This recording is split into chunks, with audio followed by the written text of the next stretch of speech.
Sherlock Holmes did not like aimless physical exercise, but one spring day I persuaded him to go for a walk with me in the park. We walked for 2 hours, and it was almost 5 when we returned to Baker Street. "I beg your pardon, sir," said our page boy as we entered. "There was a man waiting for you. He was a very restless gentleman. He walked all around the room saying, 'Isn't Mr. Holmes going to return?' Finally he left." "You see," Holmes said to me, "I needed a case, and now I have lost this one because we went for a walk in the park. Hello? That's not your pipe on the table? Well, that man must have a very big problem, because he left his pipe. It is obvious that he likes this particular pipe very much." "How do you know that he likes it very much?" I asked. "Well," explained Holmes, "I think this pipe costs around 7 and 6pence. Now, look, it has been mended twice with silver bands that probably cost more than the pipe itself. So this man must like his pipe very much, if he prefers to mend it instead of buying a new one with the same money." Just then, as Holmes was talking, we heard someone walking up the stairs, and then a man walked into the room without knocking. "I beg your pardon," said the man. "I should have knocked, but I am very upset, and I need help." The man then took off his hat and sat down on a chair. "My dear Mr. Grant Munro," began Holmes. Our visitor jumped from his chair. "What?" he cried. "You know my name?" "If you want to preserve your incognito," said Holmes, smiling, "then you should not write your name on the inside of your hat, or else you should turn the inside of your hat away from the person whom you are addressing. Anyway, my friend and I have heard many strange secrets in this room, and we have had the fortune to help many people. Please tell us the facts of your case." "The facts are these, Mr. Holmes," he said. "I have been married for 3 years, and my wife and I were very happy until last Monday. Suddenly, a barrier appeared between us, and she has become like a stranger to me. I want to know why. But, Mr. Holmes, I am sure that my wife loves me." "Please let me have the facts, Mr. Munro," said Holmes with some impatience. "Effie, my wife, was a young widow, only 25 years old when I met her. Her name then was Mrs. Hebron. She went to America when she was very young and lived in the town of Atlanta, where she married a man called Hebron, who was a lawyer. They had 1 child, but there was a yellow fever epidemic there, and both her husband and child died of it. I have seen his death certificate. After this tragedy, she decided to leave America and come back to England to live with her aunt. I should also mention that her husband left her a large amount of money. This money was invested, and she can live very well with the income from it. She met me after 6 months in England. We fell in love with each other, and we married a few weeks afterwards. I am a hop merchant, and I too have a good income. We rented a nice house in the country near Norbury. There is an inn and 2 houses near our house, and a single cottage across the field in front of our house. Until this recent incident, my wife and I lived very happily there. There is one more thing I should tell you. When we married, my wife put all her money in my name. I did not think this was a good idea, but she insisted. Well, about 6 weeks ago, she came and asked me for some. "Jack," she said, "when you took my money, you said that if I ever wanted some, I should just ask you." "Certainly," I said. It's your money. How much do you want? £100. She said. What for? I asked, very surprised by the large amount.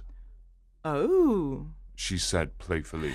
you said that you were only my banker, and bankers never ask questions, you know. I was not happy about this because this was the first time that there was a secret between us. I gave her the cheque and forgot about the matter. It may have nothing to do with what happened afterwards, but I thought that I should mention it. Anyway, I told you that there is a cottage near our house. Well, I like walking past that cottage, and last Monday, as I walked past the cottage, I saw an empty van going away from the cottage and furniture in front of the cottage. Someone was finally going to live there. I was looking at the cottage when suddenly I saw a face watching me from an upper window. There was something strange about the face, Mr. Holmes, that frightened me. I was not very near, but there was something unnatural and inhuman about the face. It was yellow and rigid. I walked closer to the house, but the face suddenly disappeared. Then I went to the door and knocked. A tall woman answered the door. I told her that I was her neighbour and asked her if she needed any help. If we need any help, we'll call you, She said, and shut the door in my face. That night I did not tell my wife about the strange face and the rude woman, but I did tell her that people were now living in the cottage. That same night something strange happened. In the middle of the night, when I was not completely asleep, I became aware that my wife was dressed and was leaving the room. She looked very frightened and nervous. I waited for about 20 minutes, and then she returned. "Where have you been, Effie?" I asked as she entered. She moved back quickly with fright. Are you awake, Jack? She cried with a nervous laugh. She told me that she had wanted some fresh air, but I did not believe her. What was my wife hiding from me? The next day I had to go to the city, but I was so worried about my wife that I returned early to Norbury at about 1 o'clock. Walking home, I went past the cottage. I stopped for a minute in front of it to look for that strange face. As I stood there, imagine my surprise, Mr. Holmes, when the door suddenly opened and my wife walked out. Oh, Jack, She said. I came here to see if our new neighbours needed anything. Why are you looking at me like that? Are you angry with me? So, I said, this is where you went during the night. What do you mean? She cried. You came here. I am sure of it. Who are these people? I have not been here before. I know you are not telling me the truth. I'm going to enter the cottage and discover the truth. Please don't go in, Jack. She cried. I promise that I will tell you everything someday, but if you enter now, you will cause great sadness. Then she held me tightly, and I tried to push her off. Trust me, Jack. She cried. You will not be sorry. If you come home with me, all will be well. If you force your way into that cottage, our marriage is finished. I will trust you, I said, if you promise never to come here again. She was greatly relieved. Then, as we started to leave, I looked up, and there was that yellow face watching us out of the upper window. What link could there be between that creature and my wife? After that, everything went well. But one day I returned home early. I discovered that my wife had been to the cottage again, so I went to the cottage.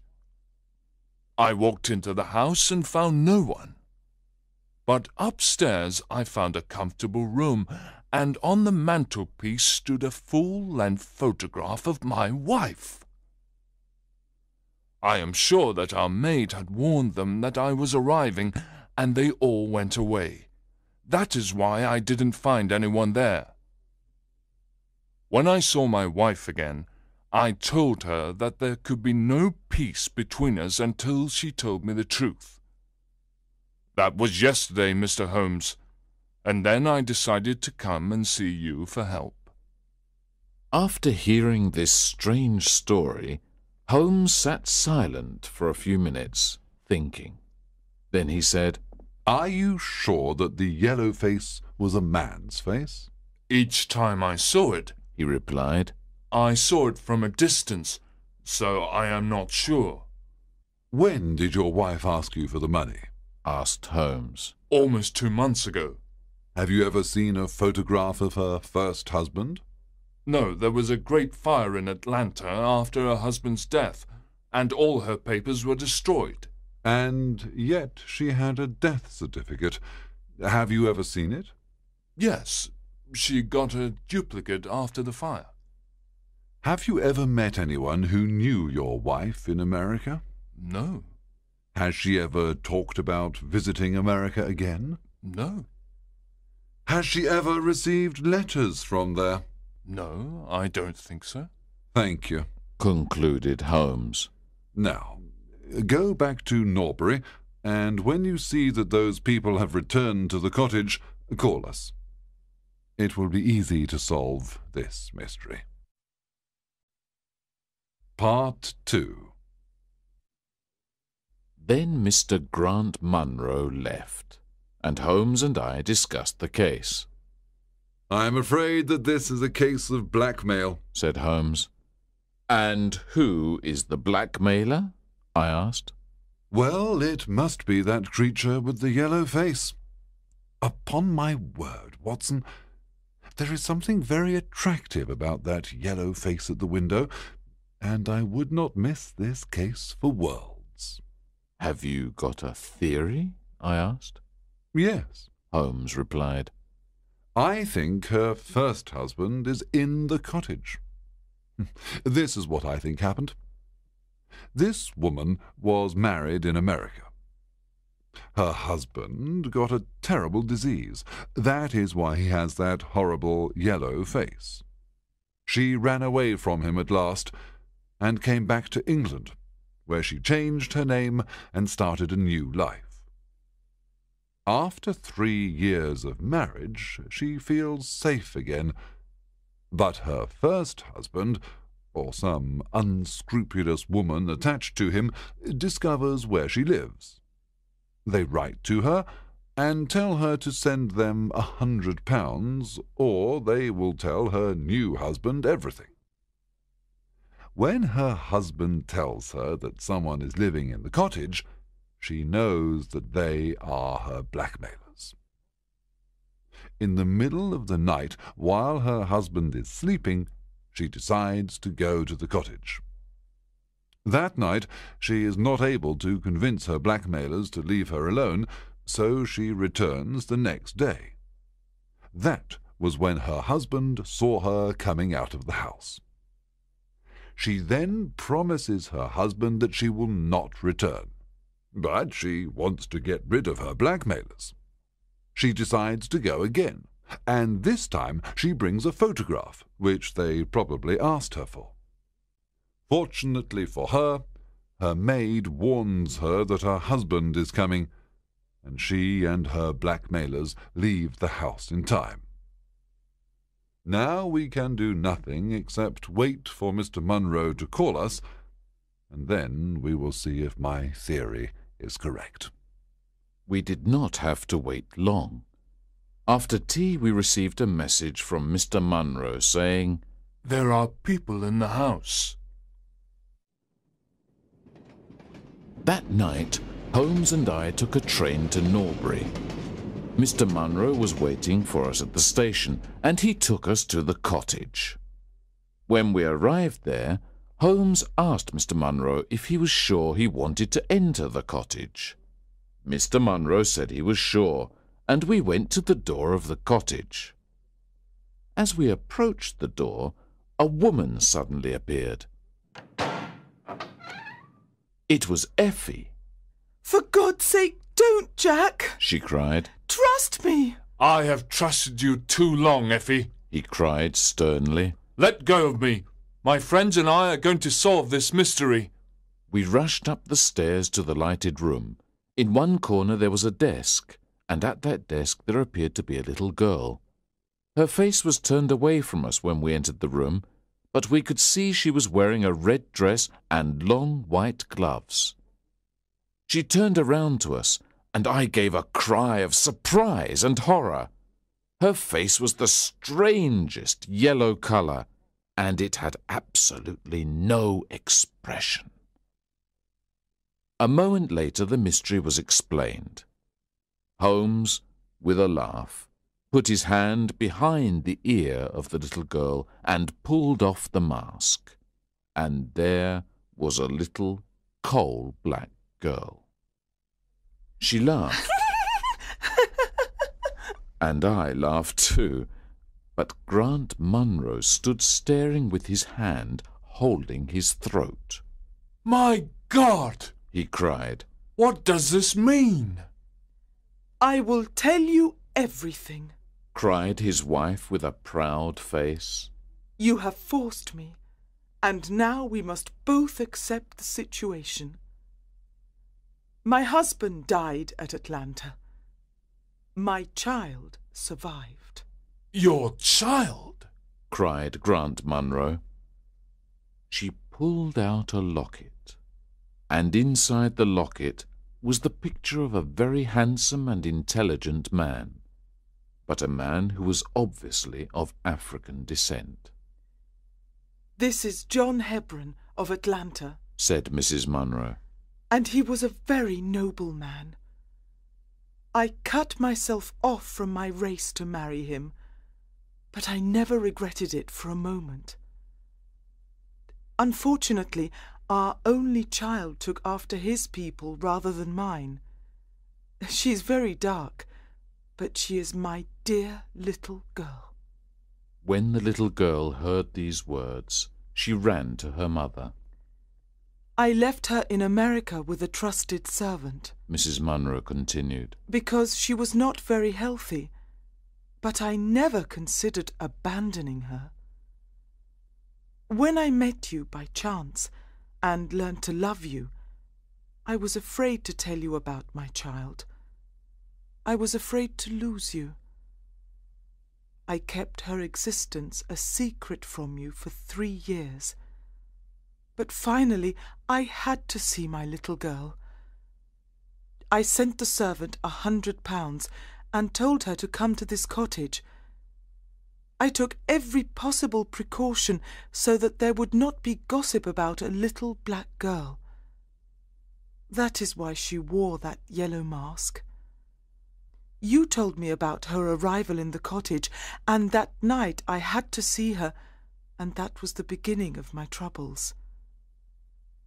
And now, tonight, you know everything.